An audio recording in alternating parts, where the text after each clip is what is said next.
वक्रतुण्डी महाकाय सूर्यकोटि समप्रभ निर्विघ्नं कुरु मे देव सर्वकार्येषु सर्वदा। गणपति बप्पा मोरया। हर हर महादेव। दोस्तों बोलो गणपति बप्पा मोरया, आपकी वस्तु जल्दी है। हर हर महादेव। दोस्तों भक्ति सागर सोनिका चैनल में आप सबका स्वागत है, जिसमें आज हम बात कर रहे हैं गणेश चौथ की, जिसको कलंकनी चौथ भी कहा जाता है। तो आज हम उसके निवारण की बात करते हैं, क्योंकि आप सबको तो पता है कि गणेश चौथ आ रही है, जिसको कलंकी चौथ भी कहा जाता है। इस भादों की कलंकनी चौथ के दिन यदि गलती से भी हम चंद्र दर्शन कर लें तो कोई कलंक लग जाता है, और कहा जाता है कि इस कलंक से तो भगवान श्री कृष्ण भी नहीं बच पाए थे। उनसे भी चतुर्थी के दिन चंद्र दर्शन हो गए, और जिससे उन्हें कलंक लग गया चोरी का। लेकिन उस समय की बात है तो उन्हें कलंक लगा, लेकिन हमारे लिए भगवान ने रास्ते खोल रखे हैं कि यदि गलती से भी हमें चंद्र दर्शन हो जाए तो हमें स्यमंतक मणि की पौराणिक कथा पढ़नी चाहिए और मंत्र का पाठ करना चाहिए, जिससे कि हमें यह दोष ना लगे, हम इस दोष से बच सके। तो आइए कथा आरंभ करते हैं। यदि भाद्र मास की चतुर्थ तिथि शुरू होने से लेकर खत्म होने तक चंद्रमा का दर्शन नहीं करना चाहिए। यदि भूल से गणेश चतुर्थी के दिन चंद्रमा के दर्शन हो जाएं, तो मिथ्या दोष से बचाव के लिए कथा कही गई है, इसका श्रवण करें, और मंत्र दिया गया है, इसका भी श्रवण कर सकते हैं। तो आइए कथा आरंभ करते हैं। एक बार नंद किशोर ने संत कुमारों से कहा कि चतुर्थी के चंद्रमा के दर्शन करने से श्री कृष्ण पर जो लांछन लगा था वह सिद्धि विनायक व्रत करने से दूर हुआ। ऐसा सुनकर संत कुमार जो थे वो आश्चर्य में पड़ गए। उन्होंने पूर्ण ब्रह्म श्री कृष्ण को कलंक लगने की कथा पूछी तो नंद किशोर ने बताया कि एक बार जरासंध के भय से कृष्ण समुद्र के मध्य नगरी बसाकर रहने लगे। इसी नगरी का नाम आजकल द्वारिकापुरी है। द्वारिकापुरी में निवास करने वाले सत्यजित यादव ने सूर्य नारायण की आराधना की। तब भगवान सूर्य ने उसे नित्य 8 बार सोना देने वाली स्यमंतक नामक मणि अपने गले से उतार कर दे दी। मणि पाकर सत्यजित यादव जब समाज में गया तो कृष्ण ने उस मणि को प्राप्त करने की इच्छा व्यक्त की। सत्यजित ने मणि श्री कृष्ण को ना देकर अपने भाई प्रसेनजीत को दे दी। एक दिन प्रसेनजीत घोड़े पर चढ़कर शिकार के लिए गया। वहां एक शेर ने उसे मार डाला और मणि ले ली।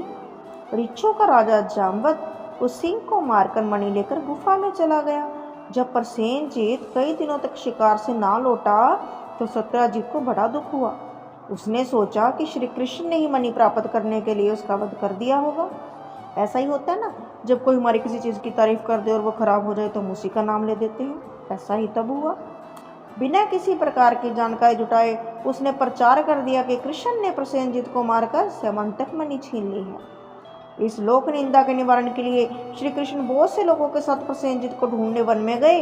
वहां पर प्रसेनजीत को शेर द्वारा मार डालना और शेर को रीछ द्वारा मारने के चिन्ह उन्हें मिल गए। रीछ के पैरों की खोज करते करते वे जाम्बत की गुफा में पहुंचे। गुफा के भीतर चले गए। वहां उन्होंने देखा कि जामवंत की पुत्री उस मणि के साथ खेल रही है। कृष्ण को देखते ही जामवंत युद्ध के लिए तैयार हो गया कि ये कौन आ गया। गुफा के बाहर कृष्ण के साथियों ने उनकी 7 दिन तक प्रतीक्षा की। फिर वे लोग उनके वध को जानकर पश्चाताप करते हुए द्वारकापुरी लौट गए। इधर 21 दिन तक लगातार युद्ध करने पर भी जामवंत श्री कृष्ण को पराजित ना कर सका। तब उसने सोचा कि कहीं यह वह अवतार तो नहीं जिसके लिए मुझे श्री रामचंद्र ने वरदान दिया था। यह पुष्टि होने पर उसने अपनी कन्या का विवाह श्री कृष्ण के साथ कर दिया और मणि उस दहेज में दे दी। श्री कृष्ण जब मणि लेकर वापस आए तो सत्यजित अपने किए पर बहुत लज्जित हुआ। इस लज्जा से मुक्त होने के लिए उसने भी अपनी पुत्री का विवाह श्री कृष्ण के साथ कर दिया, जिसका नाम की सत्यभामा था। कुछ समय के बाद श्री कृष्ण किसी काम से इंद्रप्रस्थ चले गए। तब अक्रूर तथा ऋतुवर्मा की राय से शतधम्बा यादव ने सत्यजित को मारकर मणि अपने कब्जे में ले ली। सत्यजित की मौत का समाचार जब श्री कृष्ण को मिला तो वे तत्काल द्वारका पहुँचे और वह शतधम्बा को मारकर मणि छीनने को तैयार हो गई। इस कार्य में सहायता के लिए बलराम भी तैयार थे। यह जानकर शतधन्वा ने मणि क्रूर को दे दी और स्वयं भाग निकला। कृष्ण ने उसका पीछा करके उसे मार तो डाला, पर मणि उन्हें नहीं मिल पाई। बलराम जी भी वहां पहुंचे। कृष्ण ने उन्हें बताया कि मणि इसके पास नहीं है। बलराम जी को विश्वास न हुआ और वह अप्रसन्न होकर विदर्भ चले गए। श्री कृष्ण के द्वारिका लौटने पर लोगों ने उनका भारी अपमान किया। तत्काल यह समाचार फैल गया कि समंतक मणि के लोभ में कृष्ण ने अपने भाई को त्याग दिया। श्री कृष्ण इस अकारण प्राप्त अपमान में शोक में डूब गए और सहसा वहां नारद जी आए। उन्होंने कृष्ण जी को बताया कि आपने भाद्रपद शुक्ल चतुर्थी के दिन चंद्रमा का दर्शन किया था, इसी कारण आपको इस तरह के लांछन लग रहे हैं। कृष्ण ने पूछा, चौथ के चंद्रमा को ऐसा क्यों कहा गया और जिसके कारण उसके दर्शन मात्र से मनुष्य कलंकित हो जाता है? तब नारद जी बोले, एक बार ब्रह्मा जी ने चतुर्थी के दिन गणेश जी का व्रत किया था और गणेश जी ने प्रकट होकर वर मांगने को कहा। उन्होंने मांगा कि मुझे सृष्टि की रचना करने का मोह ना हो। गणेश जी ज्यों ही तथास्तु कहकर चले, उनके विचित्र व्यक्तित्व को देखकर चंद्रमा उपहास किया। इस पर गणेश जी ने रुष्ट होकर चंद्रमा को शाप दे दिया कि आज से कोई तुम्हारा मुख नहीं देखना चाहेगा। शाप देकर गणेश जी अपने लोक को चले गए। चंद्रमा सोचे कि ये क्या हो गया, मैं इतना खूबसूरत, लोग मुझे देखते थे, अब तो कोई देखेगा नहीं। तो मानसरोवर की कुमुदनियों में जा छिपा। चंद्रमा के बिना प्राणियों को बड़ा कष्ट हुआ, अंधेरा ही अंधेरा। उनके कष्ट को देखकर ब्रह्मा जी की आज्ञा से सारे देवताओं के व्रत से प्रसन्न होकर गणेश जी ने वरदान दिया कि अब चंद्रमा शाप से मुक्त तो हो जाएगा, पर भाद्रपद शुक्ल चतुर्थी को जो भी चंद्रमा के दर्शन करेगा उसे चोरी आदि का झूठा लांछन जरूर लगेगा।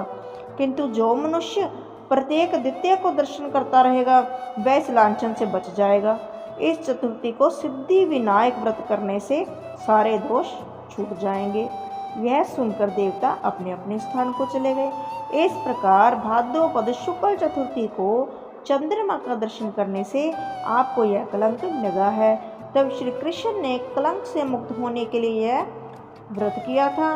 कुरुक्षेत्र के युद्ध में युधिष्ठिर ने भगवान श्री कृष्ण से पूछा, भगवान, मनुष्य की मनोकामना सिद्धि का कौन सा उपाय है? किस प्रकार मनुष्य धन, पुत्र, सौभाग्य तथा विजय प्राप्त कर सकता है? ये सुनकर श्री कृष्ण ने उत्तर दिया कि यदि तुम पार्वती पुत्र श्री गणेश का विधि पूर्वक पूजन करो तो निश्चय ही तुम सब कुछ प्राप्त हो जाएगा। तब श्री कृष्ण की आज्ञा से ही युधिष्ठिर जी ने गणेश चतुर्थी का व्रत करके महाभारत का युद्ध जीता। बोलो श्री गणेश जी महाराज की जय। बोलो श्री कृष्ण भगवान की जय। तो ये थी हमारी समंतक मणि की कथा, जो यदि गलती से भी हमें चंद्र दर्शन हो जाए तो कहा जाता है इस कथा को अवश्य सुनना चाहिए। मैं तो कहती हूँ कि कथा अगर चंद्रमा ना भी देखा हो दिन में तो भी एक बार सुन लेनी चाहिए, क्योंकि शाम होते होते पता नहीं चलता कब किसकी नज़र चंद्र दर्शन पर पड़ जाए। तो यदि आपको हमारी कथा अच्छी लगे तो अपने फ्रेंड्स के साथ ज़रूर शेयर कीजिए, क्योंकि बहुत ही इम्पोर्टेंट है। जिस चंद्र दर्शन से भगवान श्री कृष्ण को कलंक लग सकता है, किसी को भी लग सकता है। तो ये कथा दूर दूर तक फैलनी चाहिए, ताकि इसको सुनकर कुछ % और हो सकता है पूरी तरह से हम इस मुसीबत से बाहर आ सके। धन्यवाद। गणेश जी मंगल करें।